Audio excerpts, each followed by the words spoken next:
A profound silence lies at the heart of a great medieval mystery.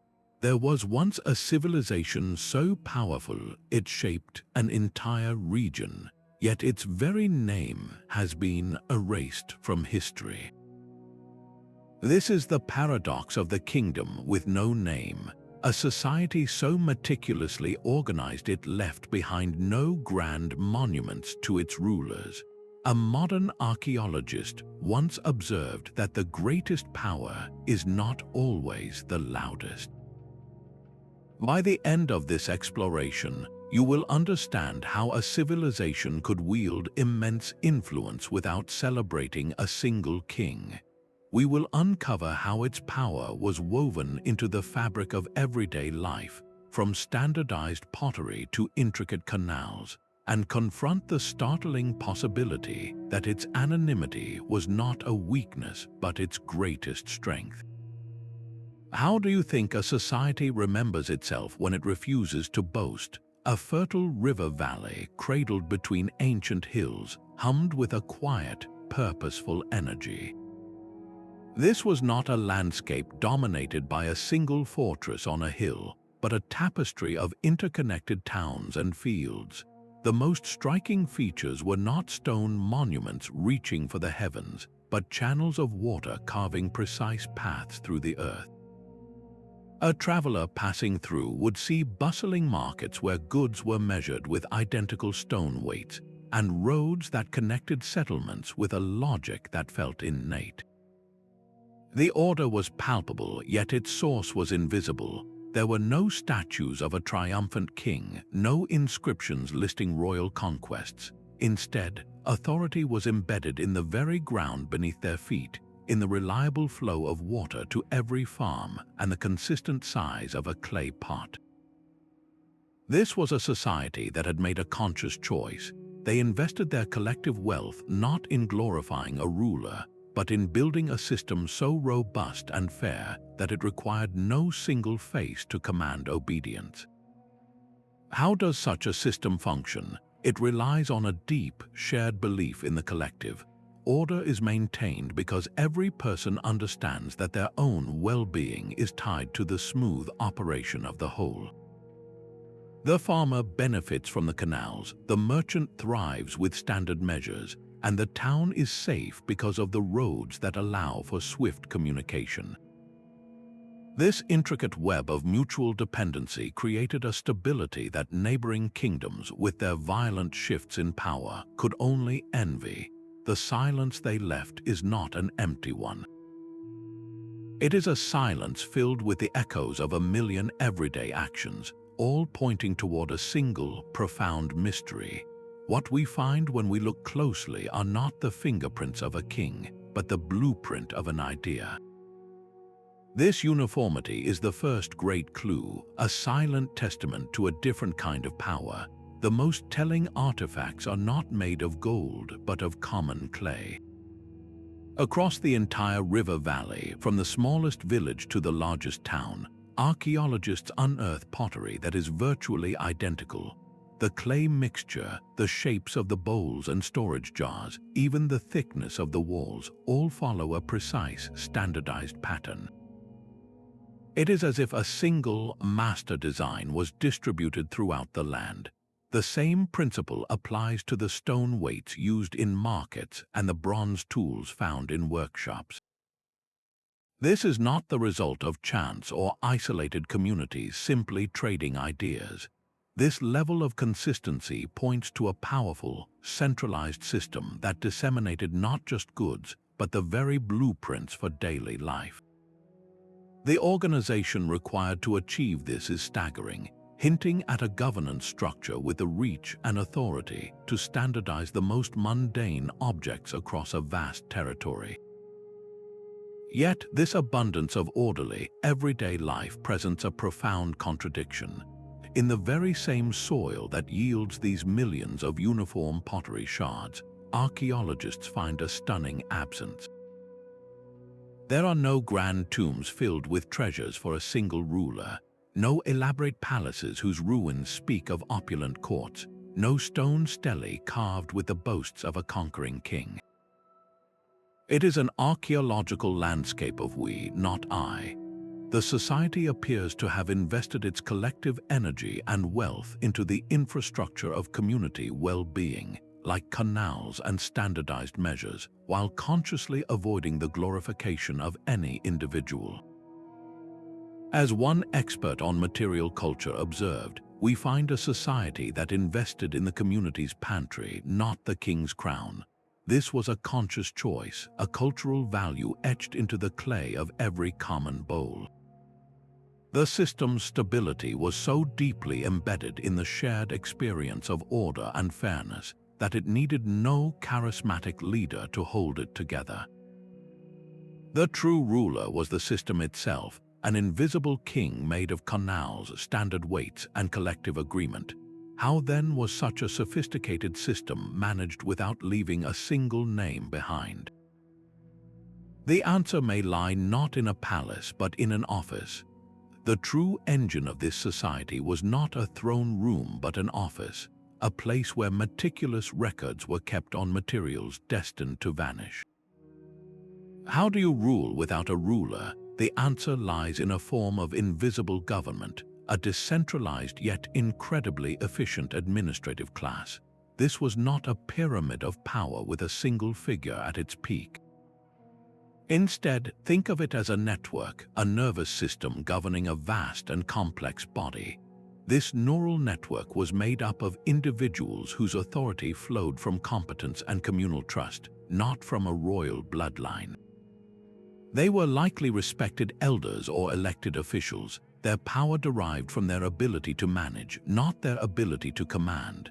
Their work was recorded on perishable materials like parchment, wax tablets, or specially treated wood.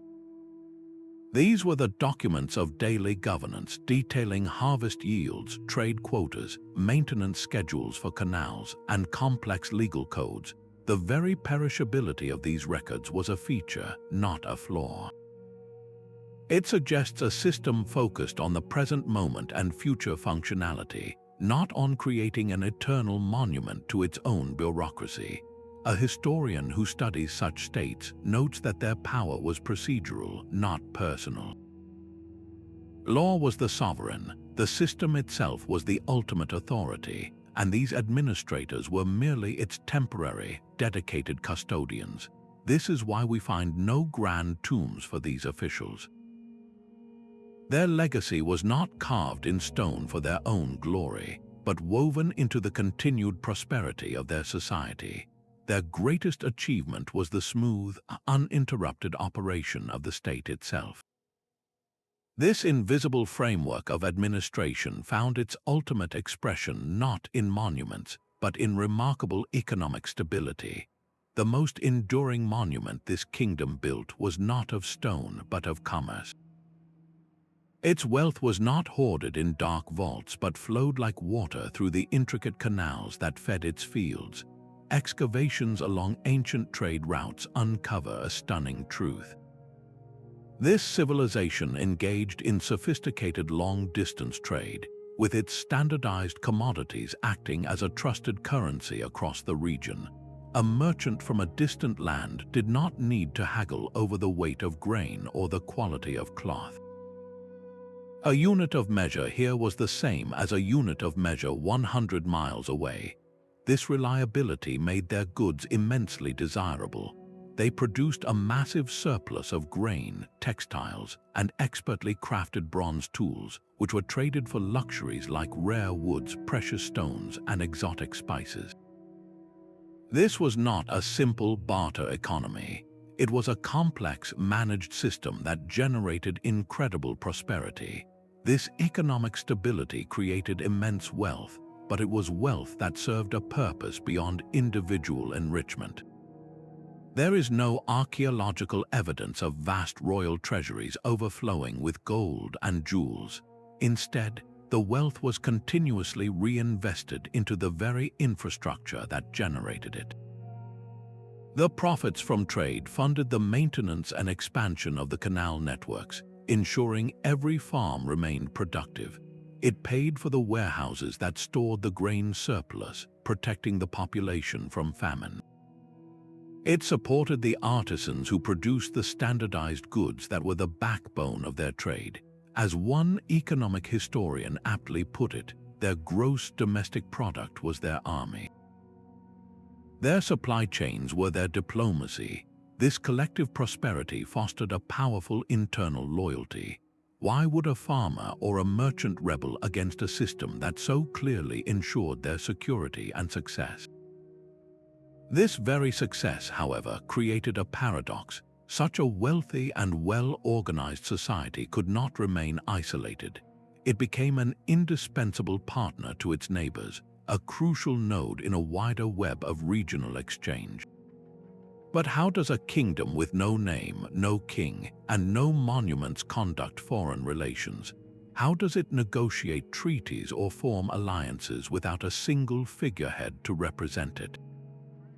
This anonymity, which was such a source of internal strength, must have presented a unique challenge on the international stage.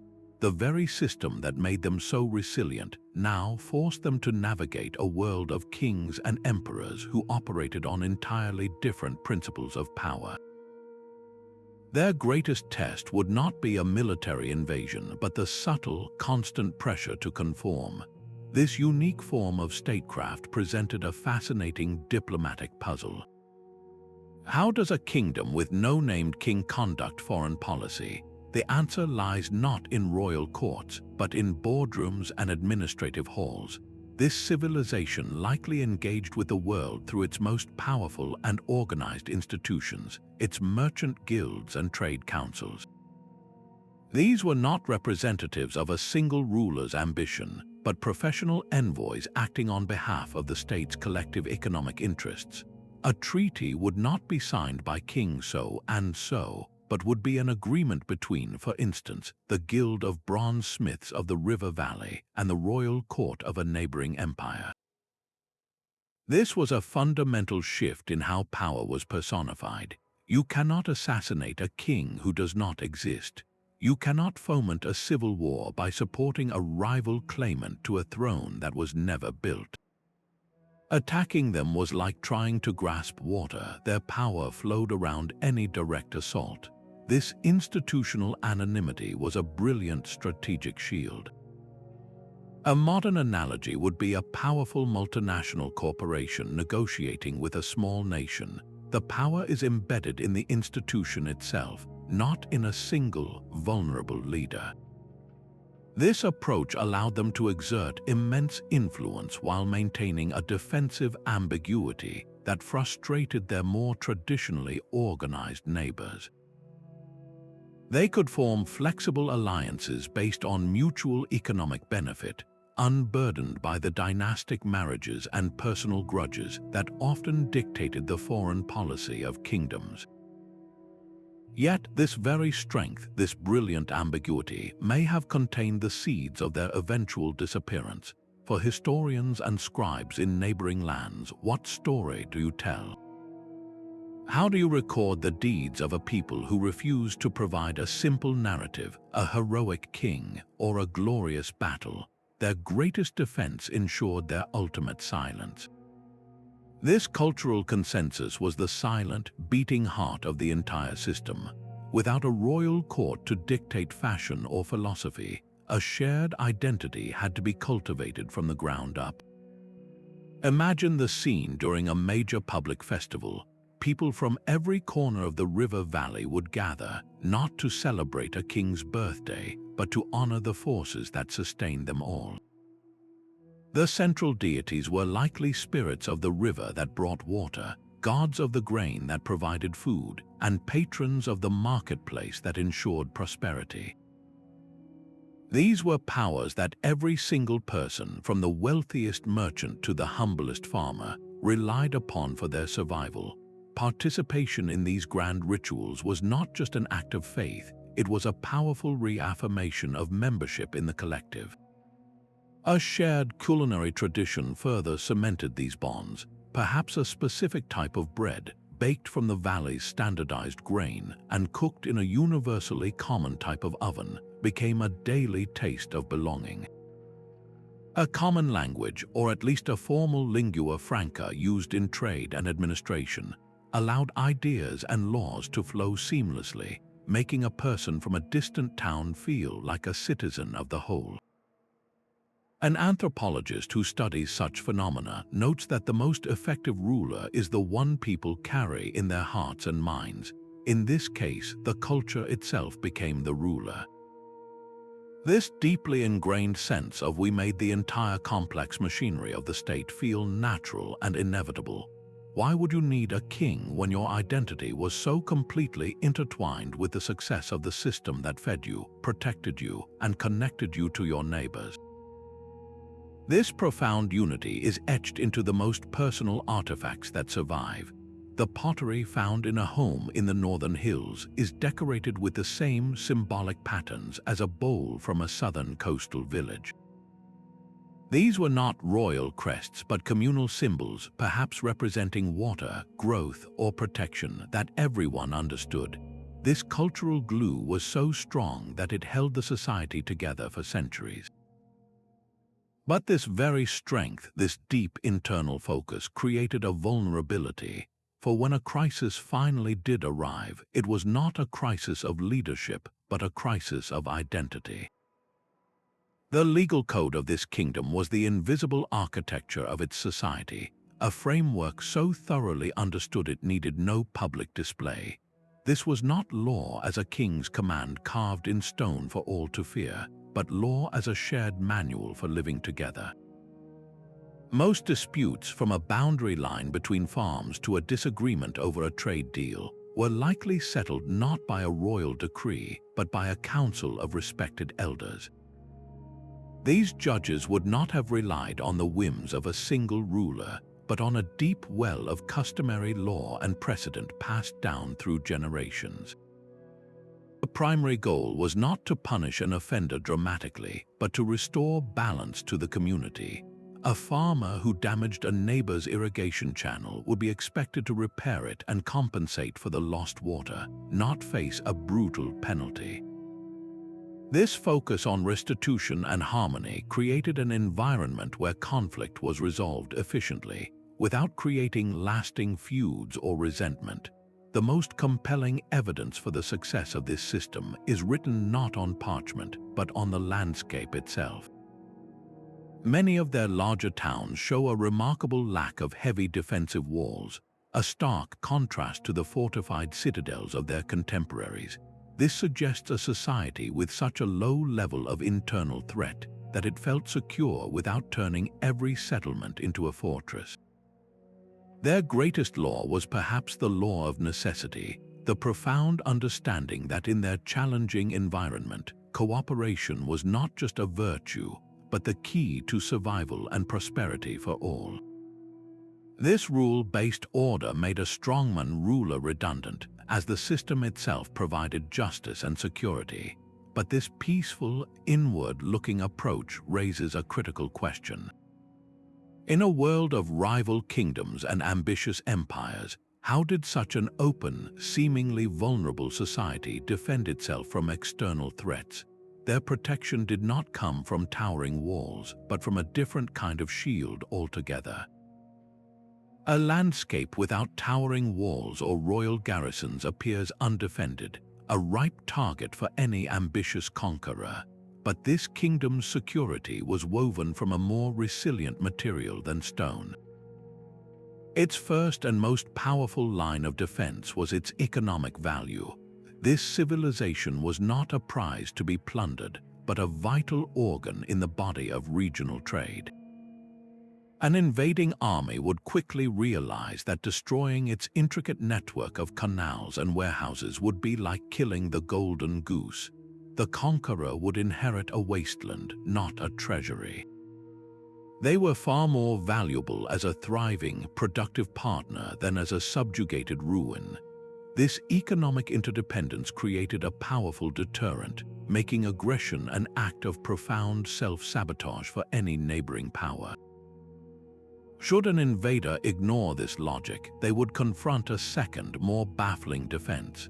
The kingdom had no capital. There was no single city whose capture would signify victory. Attacking one town was like cutting a single thread in a vast net. The rest of the network would simply tighten, reroute its trade, and continue functioning. A traditional kingdom might collapse if its royal palace fell, but here power was distributed. The administrative records were duplicated across many towns, the grain reserves were stored in numerous locations, and the leadership was a council, not a crown. How do you defeat an enemy that has no head? For direct threats, they likely maintained a different kind of force. Instead of a glorified warrior nobility, they may have employed professional militias. These were not knights seeking personal glory, but salaried guards tasked with protecting borders and trade routes. Their loyalty was to the system that paid them, not to a charismatic warlord.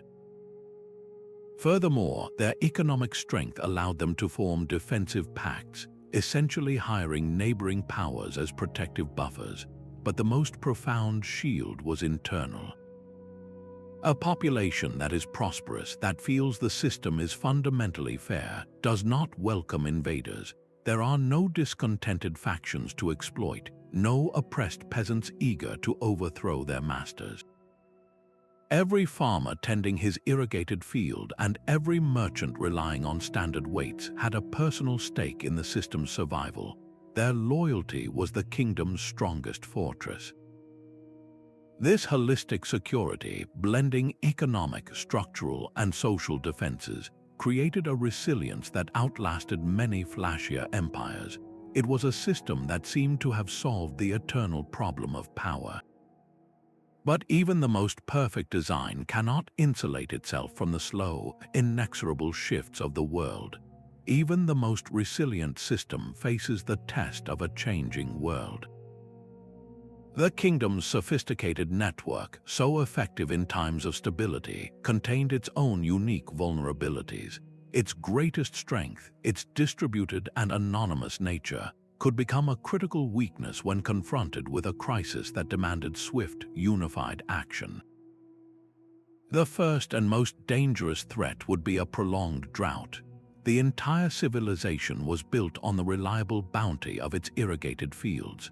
A series of dry years would lower the water levels in the intricate canal system, causing the agricultural surplus to evaporate. Without that surplus, the engine of their economy would stall. Trade would diminish, the wealth that funded public works would dry up, and the shared prosperity that fostered such deep internal loyalty would begin to fracture. How do you maintain consensus when the system can no longer provide? A second stress point lay in their connection to the wider world. Their prosperity depended on being a crucial hub in regional trade networks. But what if those routes shifted? The discovery of a new sea path or the rise of a rival trading center could suddenly make their goods less desirable. The merchant class, a pillar of the society, would face impoverishment. This could create internal friction between those who benefited from the old ways and those desperate for change, challenging the very cultural consensus that held the kingdom together. The most direct threat, however, would come from a new kind of neighbor, a highly centralized and expansionist empire. This kingdom was designed to withstand an attack aimed at decapitating its leadership, but it might struggle against a prolonged war of attrition.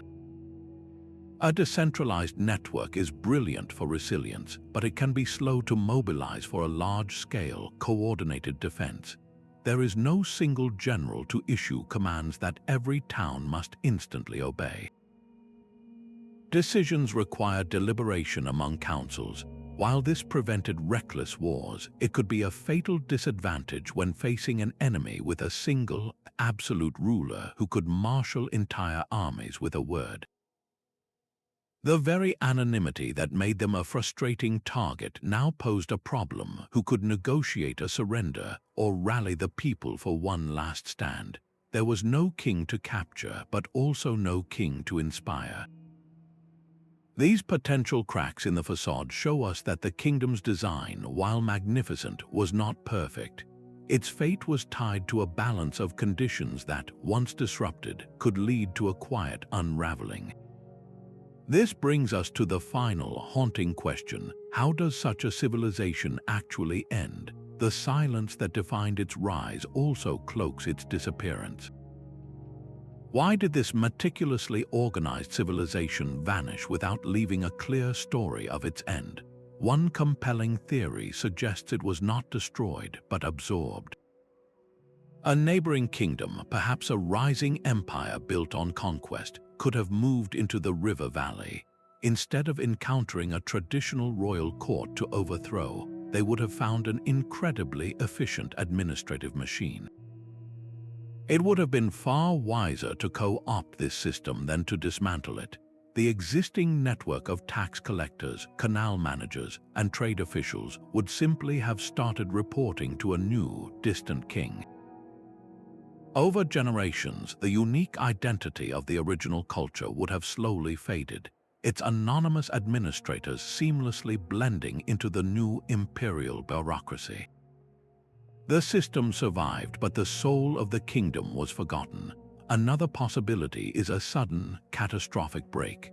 The civilization's prosperity was built on a delicate balance, a web of irrigation and trade.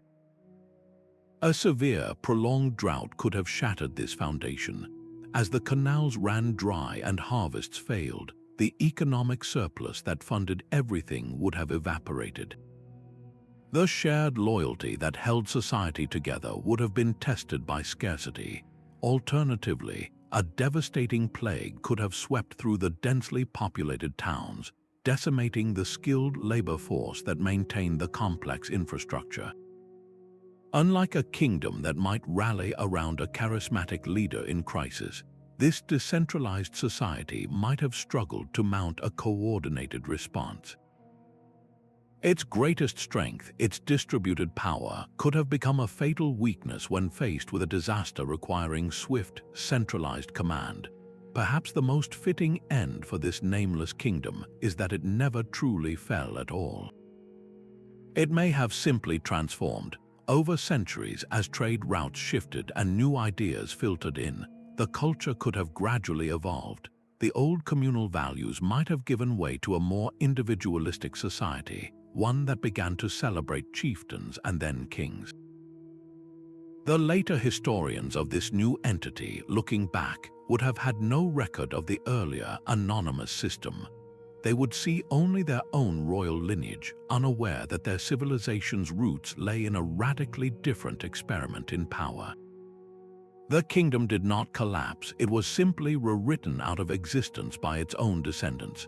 This lack of a dramatic fall, this quiet fading, is perfectly consistent with its entire history.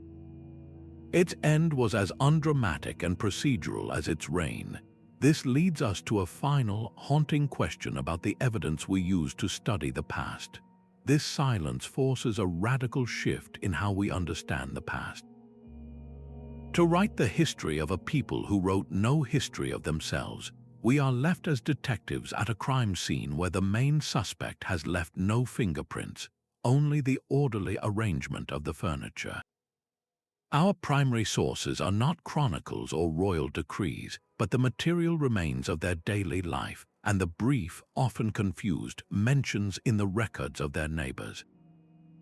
A scribe from a neighboring kingdom might note a trade agreement with the people of the river or record the arrival of their exceptionally uniform pottery.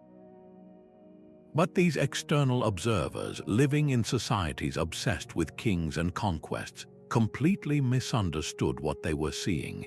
They would describe a wealthy land but never name a ruler, leading them to dismiss it as a loose confederation of towns or perhaps a territory mysteriously without a leader. They saw the symptoms of power but could not diagnose the disease because the disease was the system itself. This presents a profound methodological challenge for modern historians. We must learn to read the silence as actively as we read an inscription. The lack of a royal palace is not an admission of weakness, it is a bold statement of values.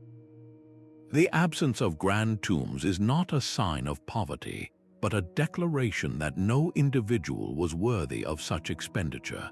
An archaeologist who studies such periods reminds us that the absence of evidence is not evidence of absence, but it is evidence of a different kind of political choice. This forces us to confront our own deep-seated biases. We are naturally drawn to the drama of named kings, epic battles, and towering monuments.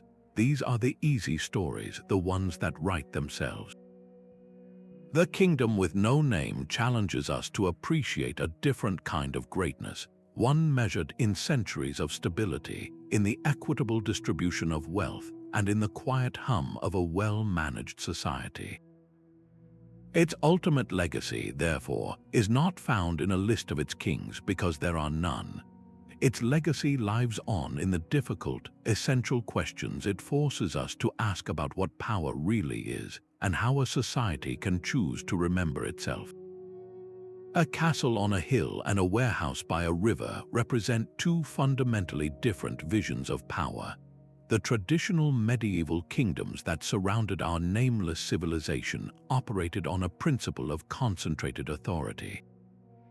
A king's right to rule was believed to be granted by God, a divine right made manifest through military victory and the control of territory. His power was personal, visible, and loud.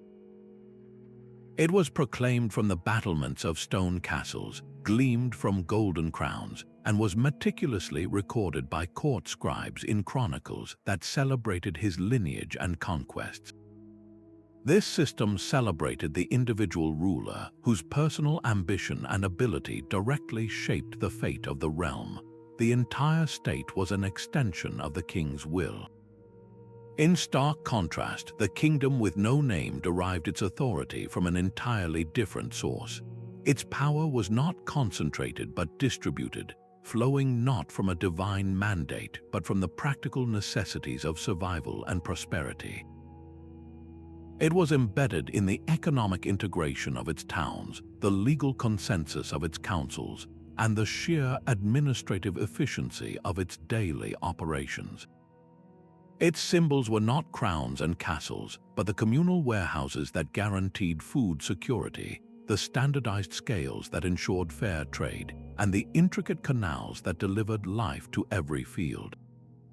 Where one system elevated the individual to near mythic status, the other consciously submerged the individual into the collective whole. This comparison reveals that there is no single, inevitable path to building a complex society. For centuries, we have often viewed history as a linear progression toward more centralized, hierarchical states. The existence of this anonymous kingdom challenges that assumption entirely. It proves that alternative models of social organization, built on cooperation and systemic resilience, were not just possible but could be remarkably successful and enduring. This opens a door to a fascinating realm of what if. What if this model had become the dominant template for civilization rather than the exception? How would our modern world look if our foundational stories celebrated administrators and engineers instead of kings and conquerors? The silent legacy of this forgotten kingdom reminds us that history is not a predetermined march but a tapestry of choices, most of which we have simply forgotten were ever made. The most honest history of this kingdom is not written on any tablet, but etched directly into the earth. Modern archaeology has gifted us a form of time travel, a way to peel back the layers of soil and forest that have hidden this civilization's true scale for centuries. Advanced technologies like LiDAR, which uses laser pulses to map the ground surface even through dense vegetation, are revealing the ghostly anatomy of this lost world. From the air, we can now see the faint, geometric scars of their immense field systems, vast expanses of land divided with a surveyor's precision. We can trace the perfectly straight lines of long-vanished canals, arteries that once pulsed with water, fanning out from the main river like veins on a leaf. The foundations of their planned towns emerge as neat, orderly grids, a stark contrast to the chaotic, organic growth of later settlements. This geographical footprint is their true archive, a map of their mind. This physical evidence transforms our theoretical model of their society into concrete reality. The sheer scale of the territorial control visible in these scans is breathtaking. It was not a small collection of villages, but a densely integrated network that managed the entire river valley as a single, cohesive unit. The logic of their settlement patterns becomes clear, each town positioned not for defense, but for optimal access to water and trade routes. The land itself becomes a palimpsest, a manuscript where the later, noisier writings of history have been superimposed over their older, quieter text. But now we can read that original writing. We can see how they sculpted the landscape to serve a collective purpose, turning a river valley into a machine for sustainable prosperity. This silent testimony, written in canals and field boundaries, is perhaps the most honest record they could have left, a map of their practical genius entirely free from vanity. It proves that their greatest monument was, in fact, the very shape of their homeland. The social fabric of this kingdom was woven from a unique and subtle thread. While neighboring societies displayed their social pyramids through extravagant tombs for kings and nobles, here the archaeological record is strikingly muted. There are no vast burial chambers overflowing with gold and jewels to signify a permanent, hereditary elite. This suggests a world with far less dramatic inequality, yet it would be a mistake to imagine it as a simple, classless utopia. The very existence of their complex infrastructure points to a need for specialists, for managers and engineers who possessed specialized knowledge. So where did status reside if not in inherited wealth or noble blood? It likely resided in competence. Influence was probably granted to those who demonstrated administrative skill, a deep understanding of the irrigation systems, or a talent for organizing trade. This was a form of meritocratic hierarchy where one's position was earned through service to the collective. Imagine a brilliant canal engineer whose expertise ensured the water flow for thousands of farms. His status would not come from a title, but from the profound respect of the entire community. His reward might be a larger house or a place of honor at community festivals, but not a dynasty for his children. In fact, key administrative roles might have even been temporary or rotational, preventing any single family from accumulating permanent power. This created a social ladder that could be climbed through talent and dedication. A bright child from a family of farmers could, through education and demonstrated ability, rise to a position of significant responsibility. This system fostered immense innovation and loyalty. Why would a talented individual seek to overthrow a system that rewarded their merits? The social contract was transparent and powerfully compelling. Contribute your skills to the system's smooth operation, and the system, in return, guarantees your security, your prosperity, and offers a path to recognition based on what you can do, not merely who you were born as. This delicate balance between collective well-being and individual opportunity may have been the secret ingredient that sustained their remarkable consensus for centuries. The spiritual life of this kingdom was woven into the fabric of its economy. You would not find towering cathedrals or ziggurats reaching for the heavens, but you might discover a simple shrine at the entrance to the central granary. The primary deities were likely the spirits of the river that filled the canals, the genius of the grain that filled the storage jars, and the patron of the marketplace who ensured fair exchange. These were not distant, wrathful gods demanding sacrifice, but immediate, practical forces that every citizen interacted with daily. Faith was not a separate sphere of life, it was the sacred dimension of their everyday work. A farmer offering a portion of his harvest at a small field-side altar was not just praying, he was acknowledging his role in a system that sustained everyone. This was a civic religion, one where piety was measured by one's contribution to the common good. The most important rituals would have coincided with the economic calendar, a festival to bless the planting, a great thanksgiving for the harvest, and a ceremony to mark the opening of a new trade route. These events were less about a priesthood mediating between people and God, and more about the community reaffirming its shared purpose. The temples themselves, if we can even call them that, were probably multi-functional buildings serving as town halls, courts, and storage archives. The power of the faith lay in its ability to sanctify the very principles that held the society together: fairness, cooperation, and collective responsibility.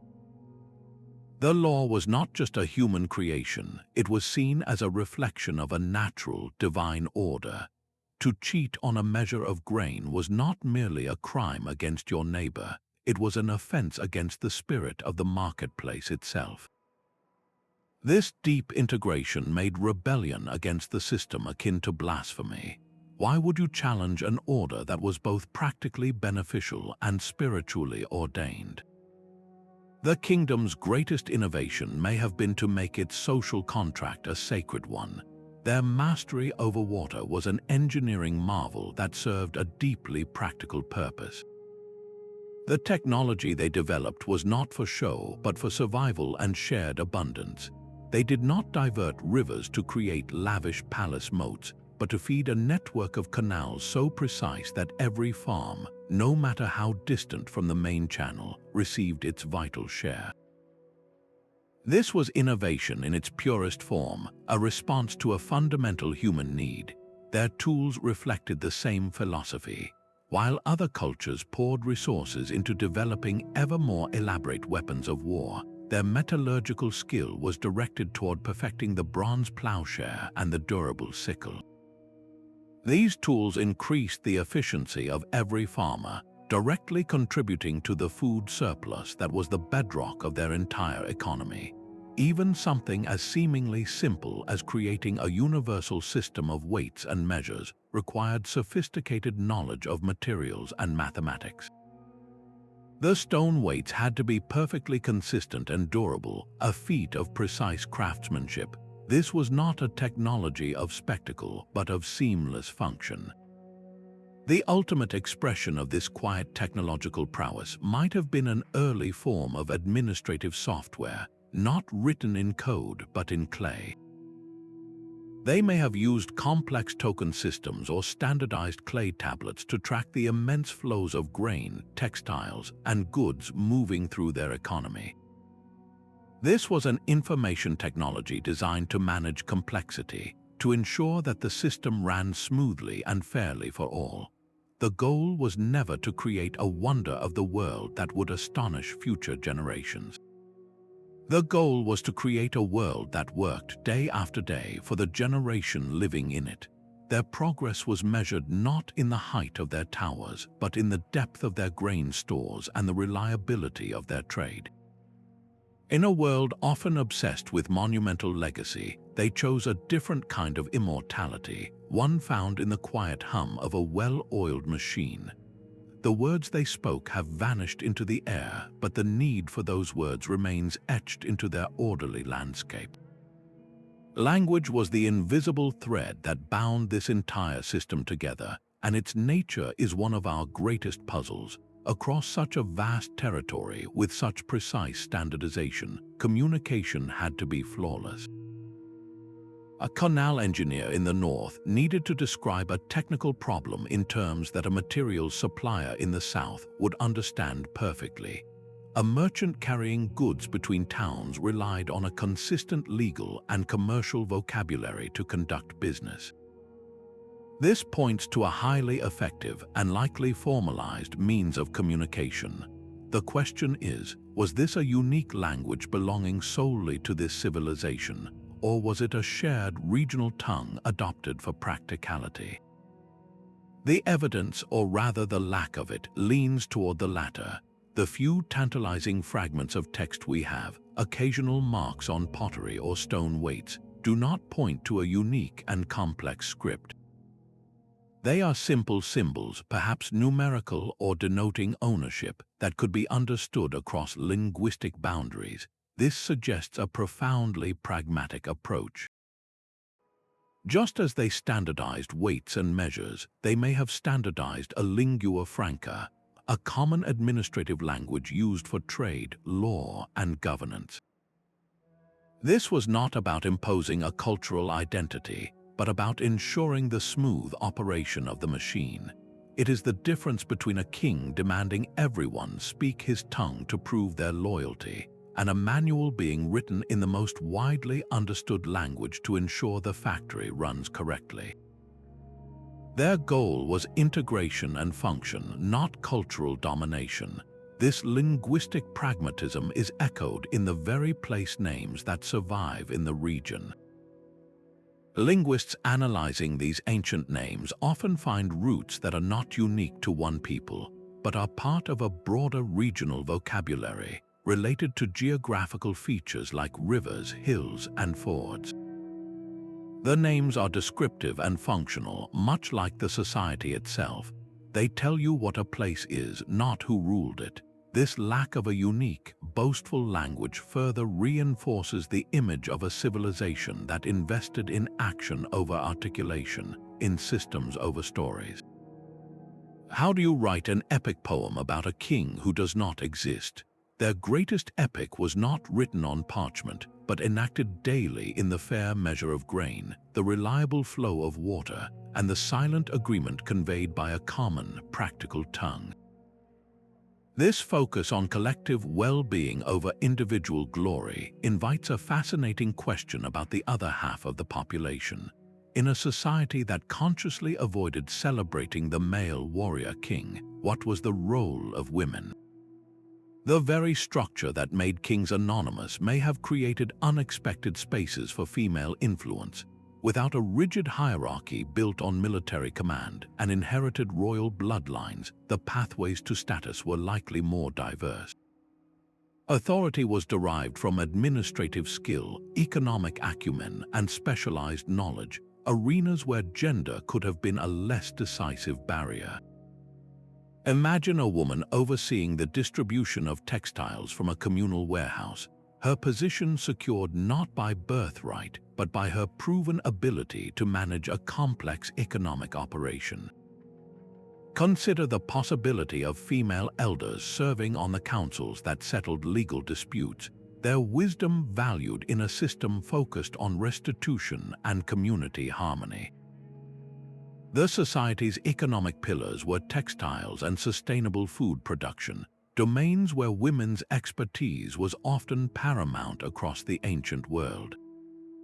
It is not difficult to envision women as key figures in the guilds that managed the quality and trade of cloth, a commodity as vital as grain.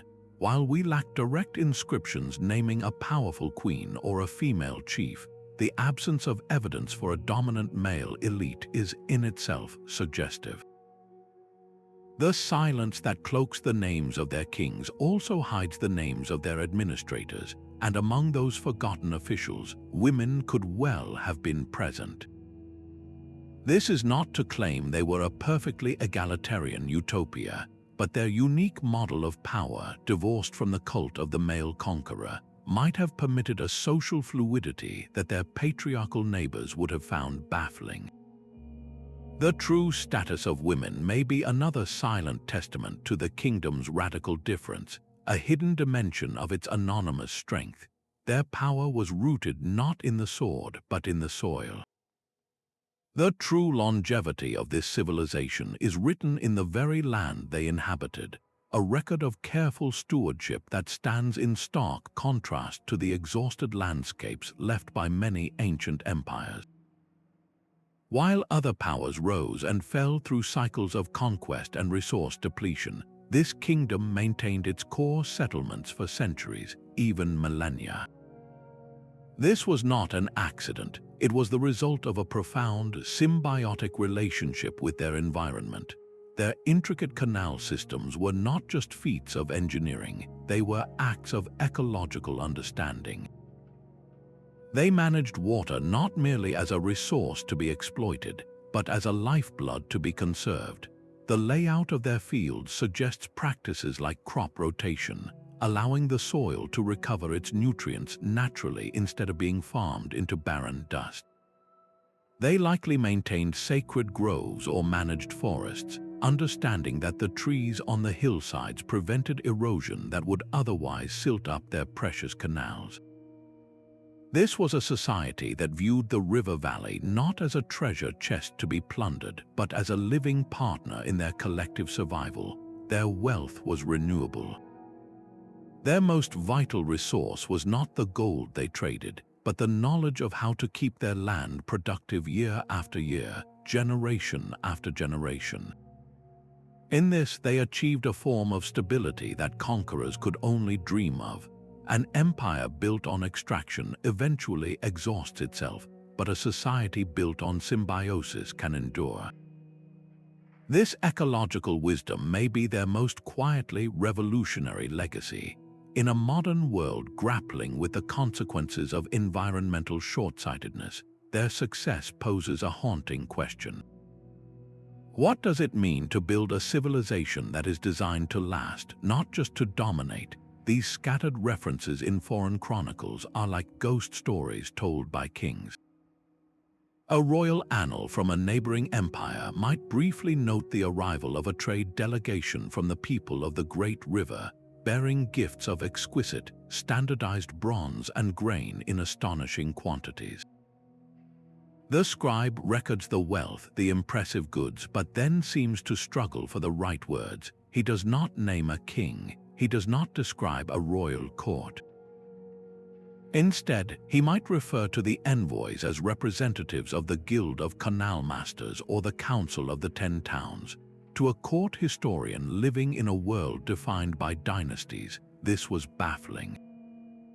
How do you officially record a treaty with a council? How do you narrate a diplomatic relationship with a league? These chroniclers were trying to capture a phantom, describing a power structure, their own world, you could not comfortably contain. Their accounts, while frustratingly brief, are incredibly valuable. They act as an external audit, confirming from the outside what the archaeology suggests from within. Yes, this civilization was real. Yes, it was powerful and wealthy enough to command the attention of established empires. But its power was so different, so institutional rather than personal, that it defied easy description. The very confusion of these foreign scribes is proof of the kingdom's success in building a different kind of state. Their biased and incomplete whispers are the final, crucial piece of evidence, confirming that the great silence at the heart of this story was not an accident of time, but a deliberate and brilliant achievement. The ghost of this nameless kingdom speaks directly to the challenges of our own time. We live in an era dominated by the cult of the individual, where power is often concentrated in the hands of a few charismatic leaders and massive, centralized corporations. Our data is stored in vast, vulnerable servers, and our political systems can seem to hinge on the personality of a single person.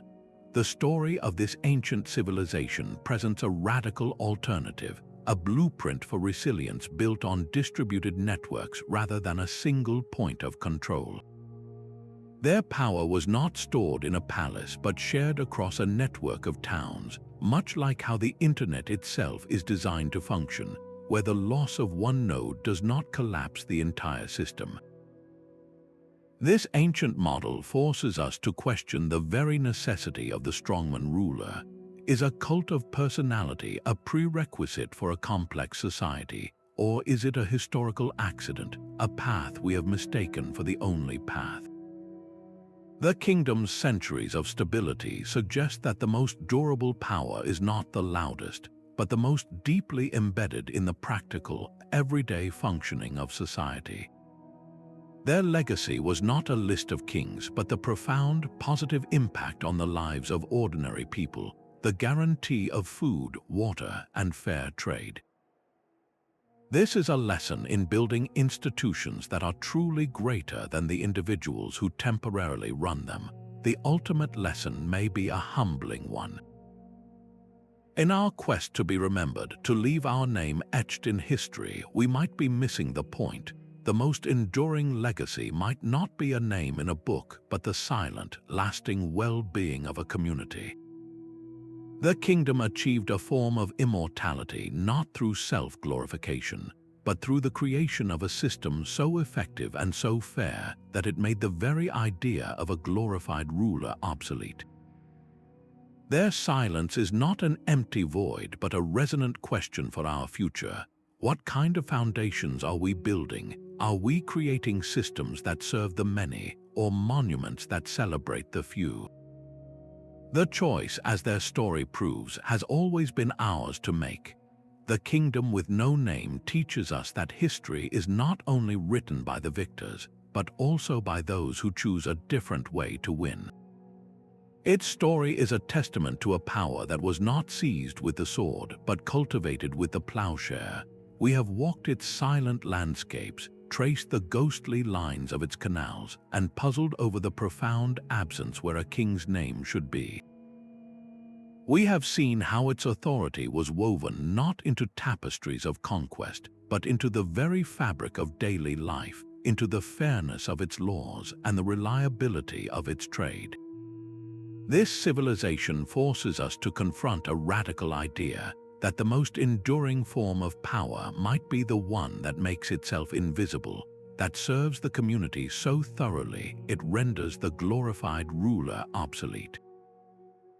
The greatest monument this kingdom ever built was not a pyramid or a palace, but a functioning, prosperous society itself, a monument that lasted for centuries not by dominating the landscape, but by harmonizing with it.